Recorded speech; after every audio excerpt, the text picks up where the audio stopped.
ന വ ഹ യ. ചെറിയ കുട്ടികൾക്ക് പാട്ടാ ഇഷ്ടം. ചെറിയ കുട്ടികൾക്ക് വേണ്ടി ഞാൻ അതൊരു പാട്ടാക്കി പാടാം. ചെറിയ കുട്ടികളൊന്ന് കൈവെക്കൂ.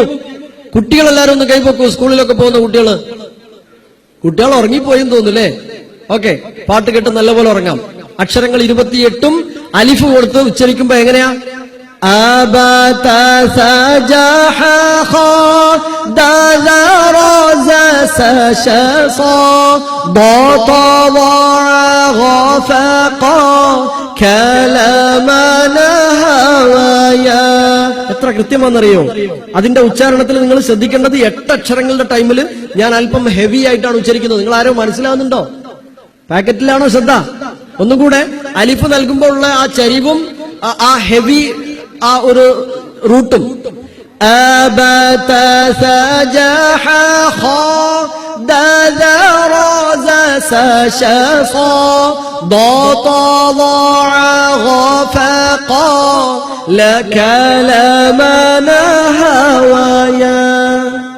ഏത് പാട്ടാങ്ങൾക്ക് ഓർമ്മ വരുന്നത്?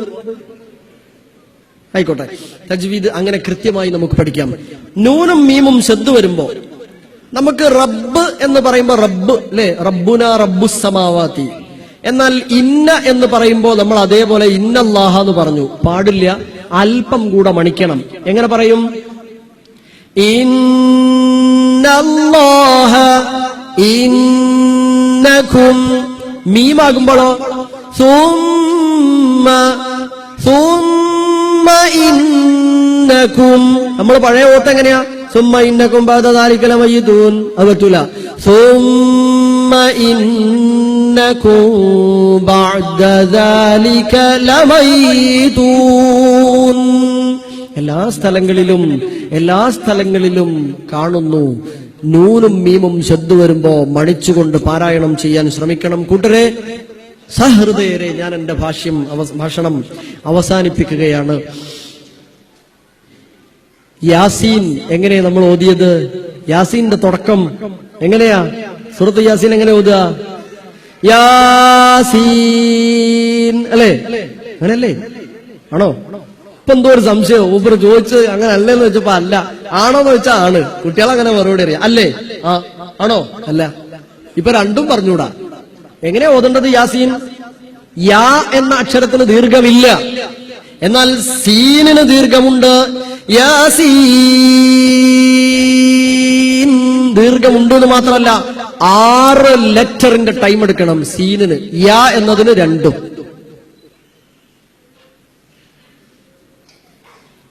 ഹാമീം, വലീദ് ഇബ്നു മുഗീറ മാറിയ അല്ലെങ്കിൽ അത്ഭുതപ്പെട്ടു പോയ സൂറത്തിന്റെ ആദ്യം നമ്മൾ ഓതല് ഹാമീം എന്നാണ്. അങ്ങനെയല്ല, ഹാമീം.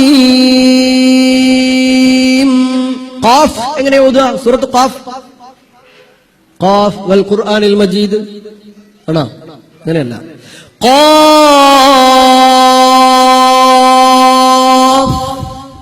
നൂൻ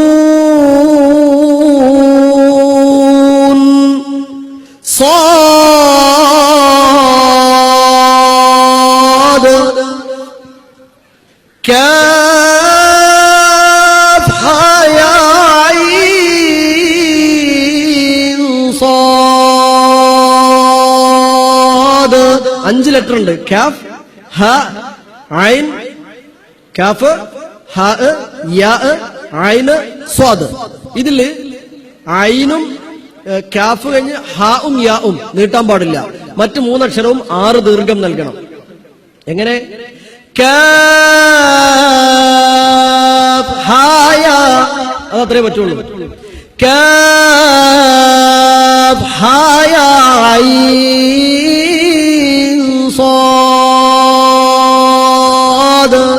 ذكر رحمة ربك عبده زكريا إذ نادى ربه نداء خفيا قال رب إني وهن العظم مني واشتعل الرأس شيبا ولم أكن بدعاء ربي شقيا. സഹോദരികൾ നമ്മൾ അവസാനിപ്പിക്കാം. തജ്വീദ് പഠിക്കുക. തജ്വീദ് പഠിച്ചിട്ടുള്ള ഒരുപാട് സഹോദരീ സഹോദരങ്ങൾ നമ്മുടെ ചുറ്റുപാടുമുണ്ട്. മീഡിയകളിലൂടെ പഠിക്കാൻ കഴിയും. അങ്ങനെ നല്ല രീതിയിൽ തജ്വീദ് എന്ന പദത്തിന്റെ അർത്ഥം മനസ്സിലാക്കുക, ഖുർആനിനെ നന്നാക്കുക എന്നാണ്. ഖുർആനിനെ നന്നാക്കാൻ ഇഷ്ടമില്ലാത്ത ആരെങ്കിലും ഉണ്ടോ കൂട്ടത്തിൽ? ഇല്ല. അതുകൊണ്ട് നന്നാക്കണം. തജ്വീദോടുകൂടെ പാരായണം ചെയ്യാൻ ശ്രമിക്കണം. അർത്ഥ ആശയതലം മനസ്സിൽ